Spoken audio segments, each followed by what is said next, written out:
Butter fried green cabbage. It's not your grandmother's boiled cabbage leaves. Shredded green cabbage gets a low-carb upgrade with plenty of butter for flavor and heft. If you can stir over medium heat, you can make this foolproof everyday favorite. Ingredients: 1. 1½ lbs shredded green cabbage.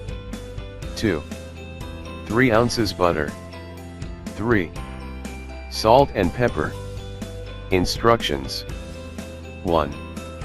Melt butter in a frying pan. 2.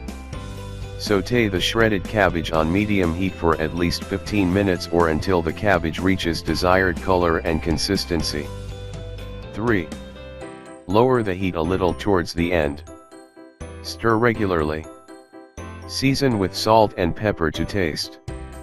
Tip: change up your butter fried cabbage by adding 1 or 2 teaspoons of curry, cumin, a favorite herb, or even a pinch of saffron.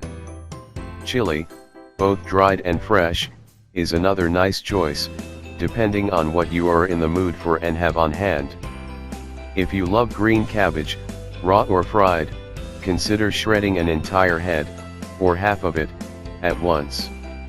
Shred in a food processor, and store in a plastic bag or a container with lid in the fridge. It will keep for many days. You can also use red cabbage or pointed cabbage. Have fun!